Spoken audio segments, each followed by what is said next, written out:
नमस्कार दोस्तों। इस लेक्चर में अपन बात करने वाले हैं मृत्तिका भक्षण जन्य पांडु के बारे में। तो ठीक है दोस्तों, स्टार्ट करते हैं। तो आपको नाम से ही समझ में आ रहा है, मृत्तिका भक्षण जन्य पांडु मतलब कि जो पांडु मृत्तिका के भक्षण मतलब कि जो मिट्टी होती है उसके खाने के कारण उत्पन्न होगा, उसको अपन क्या कहेंगे? मृत्तिका भक्षण जन्य पांडु कहेंगे। देखते हैं अपन इसका यहाँ पर थोड़ा इंट्रोडक्शन देख लेते हैं। मिट्टी खाने पर न तो स्वयं पचती है और न ही खाए गए खाद्य पदार्थ का पाचन व शोषण होने देती है।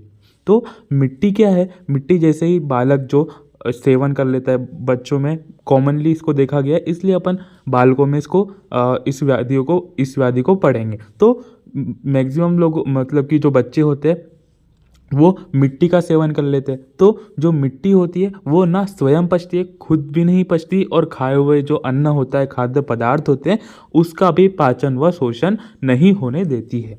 ठीक है, शिशु का मिट्टी खाना एक सामान्य समस्या है। ठीक है, तो जो शिशु है उनमें ये एक सामान्यता देखा गया है कि जो मिट्टी खाते ही है वो बच्चे सामान्य परेशानी है एक, है ना।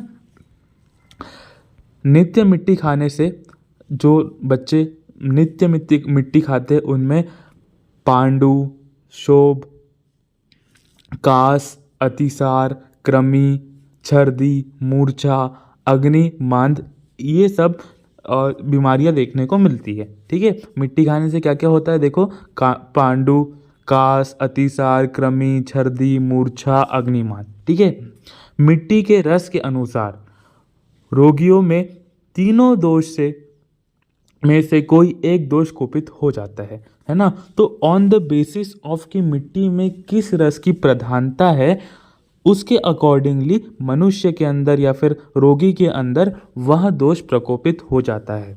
ठीक है, जैसे यहाँ पर मैंने टेबल बना के रखा है, मिट्टी का रस पहले लिखा है और यहाँ पर दोष प्रकोप लिखा है। अगर वो कषाय रस वाली मिट्टी खा रहा है, बालक अगर कषाय रस वाली मिट्टी का सेवन कर रहा है तो वहां पर वात का प्रकोप हो जाएगा उसके अंदर।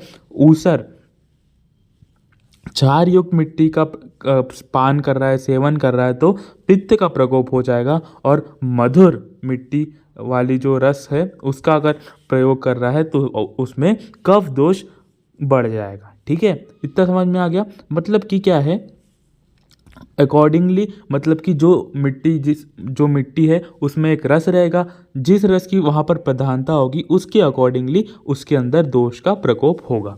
ठीक है, कषाय रस वाली मिट्टी से वात का, ऊसर दैट इज क्षार युक्त रहने से वहाँ पर पित्त का प्रकोप होगा, और मधुर रस वाली मिट्टी खाने से कफ का प्रकोप होगा।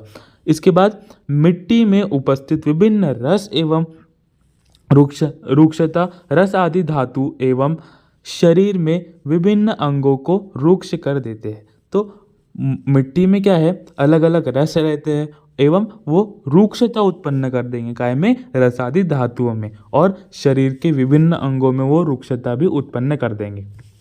तो मतलब कि अपन को पता है जो मिट्टी रहती है एक टाइप से वो रूक्ष ही रहती है। ठीक है, तो रूक्ष रहती है और विभिन्न रस वाली रहती है, तो वो जैसे ही अपने शरीर में जाएगी धातुओं में रुक्षता उत्पन्न कर देगी, विभिन्न अंगों में भी रुक्षता उत्पन्न कर देगी।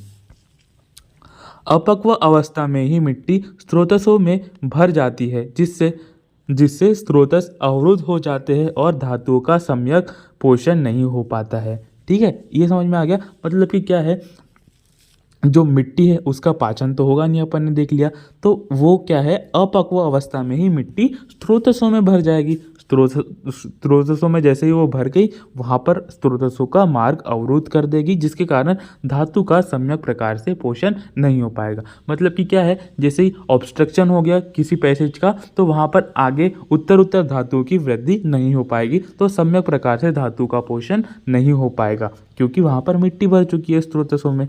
ठीक है, अब देखते हैं इसकी संप्राप्ति, बहुत इंपॉर्टेंट है। मृत्तिका भक्षण जन्य पांडु की संप्राप्ति पूछ सकता है वो डायरेक्ट। तो मृत्तिका भक्षण, सबसे पहले जो बालक था उसने मृत्तिका का भक्षण किया, इसके बाद में अन्य रस रक्त आदि से रुक्षता उत्पन्न हो गई, है ना। तो ये जो अन्य रस है उसमें रक्त आदि जो धातु है उसमें रुक्षता उत्पन्न हो जाएगी।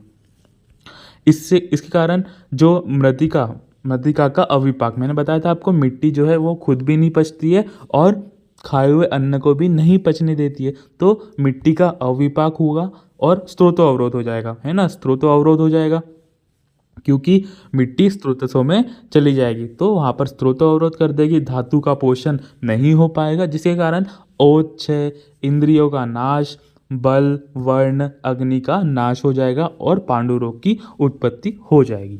ठीक है, इतना समझ में आ गया। एक बार फिर रिपीट कर देता हूँ। मृतिका भक्षण जन्य पांडु में अपन को संप्राप्ति किस प्रकार से लिखनी है। सबसे पहले मृतिका का भक्षण किया, मिट्टी खाई बालक ने, अन्न, रस, रक्त आदि में रुक्षता उत्पन्न होगी, है ना। मृतिका का अविपाक मतलब पचेगी नहीं, अविपाक होगा वहाँ पर और स्रोतों का अवरोध हो जाएगा, धातु पोषण का अभाव हो जाएगा, ओजछय, इंद्रिय नाश, बल, वर्ण, अग्नि नाश और पांडु रोग की उत्पत्ति हो जाएगी।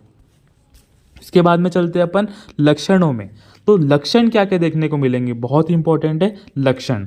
तो लक्षण में इंद्रियों के बल की हानि, मतलब कि इंद्रियों के बल की हानि देखने को मिलेगी, वो सम्यक रूप से अपने विषयों को ग्रहण करने में असमर्थ रहेगी क्योंकि वहाँ पर इंद्रियों के बल की हानि हो चुकी है। इसके बाद में शारीरिक तेज, वीर्य व ओज का नाश होगा, है ना, क्योंकि वहाँ पर स्रोतो अवरोध हो गया था तो उत्तर उत्तर धातु की पुष्टि नहीं हो पाएगी तो ओज भी नहीं बन पाएगा, है ना। तो ओज का भी नाश होगा, वीर्य, तेज, इन सब का भी नाश हो जाएगा। बल, वर्ण, अग्नि का नाश होगा। गंड प्रदेश, अक्षिकूट, भू, नाभि, पाद में शोथ होगा, है ना, इडिमा देखने को मिलेगा। कहाँ पर, गंड प्रदेश में, अक्षिकूट, भ्रू, नाभि, पाद में शोथ देखने को मिलेगा। कृमि कोष्ठता, है ना, कृमि कोष्ठता भी होगी और अतिसार, रक्त व कफ मिश्रित मल का त्याग करेगा। ठीक है, एक बार फिर से रिपीट कर देता हूँ। इंद्रियों के बल की हानि होगी, शारीरिक तेज, वीर्य व ओज का नाश होगा, बल, वर्ण, अग्नि का नाश होगा, गंड प्रदेश, अक्षिकूट, भ्रू, नाभि, पाद में शोथ होगा, कृमि कोष्ठता, अतिसार और रक्त व कफ मिश्रित मल का त्याग करेगा। इसके बाद में असाध्य पांडु के लक्षण। असाध्य पांडु अगर हो गया है तो उसमें क्या क्या लक्षण देखने को मिलेंगे, यहाँ पर अपन देखने वाले हैं। चीरकालिक पांडु मतलब कि बहुत लंबे समय तक अगर चल रहा है पांडु रोग, दैट इज चीरकालिक पांडु जो रहेगा वो असाध्य पांडु मानेंगे अपन उसको। अगर पांडु में शोथ देखने को मिल रहा है, पीदृश्यता मतलब कि वो सब कुछ पीला पीला देख रहा है, तो वहाँ पर ये भी असाध्य पांडु का ही लक्षण है। अल्प, वृद्ध, हारी तथा कफ युक्त मल की प्रवृत्ति होना, अतिश्वेत, वमन, मूर्छा, तृष्णा, है ना। अति रक्तक्षय से पांडु दूर होकर श्वेतता दिखने लगना और नख, दंत, नेत्र का पांडु वर्ण का होना, ये सब असाध्य पांडु के लक्षण है। अभी चलते हैं अपन इसके उपद्रव पे जो सुश्रुत जी ने माने हैं। पांडु के उपद्रव किस प्रकार से देखो, अरुचि, वमन, शिरःशूल, शोफ, मूर्छा, हृदय पीड़ा, तृष्णा, ज्वर, अग्निमान, कंठ दौर्बल्य और क्लम, ये सब उपद्रव है जो कि आचार्य सुश्रुत ने माने हैं पांडु रोग के। कौन कौन से है, अरुचि, वमन, शिरःशूल, शोफ, मूर्छा, हृदय पीड़ा, तृष्णा, ज्वर, अग्निमान, कंठ दौर्बल्य और क्लम। इसकी चिकित्सा बहुत इंपॉर्टेंट है। चिकित्सा अपन यहाँ पर देखने वाले हैं। चिकित्सा में क्या है, सबसे पहला आता है निदान परिवर्जन। तो जो भी वो आहारज और विहारज निदान देखे थे अपन ने, और मृतिका भक्षण जन अपन देख रहे हैं यहाँ पर, तो मृतिका का सेवन नहीं करवाना है या फिर उसको रोकना है बालक को, तो ये निदान परिवर्जन में आ जाएगा। रोगी का बलाबल का विचार करके तीक्ष्ण संशोधन द्वारा खाई मिट्टी को शरीर से बाहर निकालना है। तो रोगी के बल और अबल का विचार करके अपन को उसमें तीक्ष्ण संशोधन कराना है। ठीक है, इतना समझ में आ गया। मतलब कि अकॉर्डिंग टू उसके कितना बल है उसमें, उसके हिसाब से अपन उसको तीक्ष्ण संशोधन देंगे। तीक्ष्ण संशोधन से उसकी जो खाई हुई मिट्टी है उसको शरीर से बाहर निकालेंगे। संशोधन पश्चात बल कारक औषधि द्रव्यों से सिद्ध घृत का प्रयोग करना है। जैसे अपन ने उसमें संशोधन कर दिया, तीक्ष्ण संशोधन कर दिया, वहाँ पर उसके बाद में उसको बल कारक औषधि द्रव्यों से सिद्ध घृत का सेवन कराना है। इसके बाद में पांडु रोग की चिकित्सा दोषानुबंध के अनुसार करनी है। ठीक है, दोषानुबंध के अनुसार इसकी चिकित्सा करनी है। योग में देख लेते हैं अपन, व्योषाद घृत और पांडु रोग को दूर करने वाली औषधियों से युक्त मिट्टी का सेवन कराना है ना। व्योषाद घृत मतलब व्योष तो अपन को पता है किसको बोलते हैं, तो उसका घृत, व्योषाद घृत और पांडु रोग को दूर करने वाली जो औषधियाँ है उनसे युक्त मिट्टी का सेवन कराना है। तो देखो यहाँ पर मैंने एक ट्रिक लिखी है, बैंक में VIP, BANK, बैंक में VIP।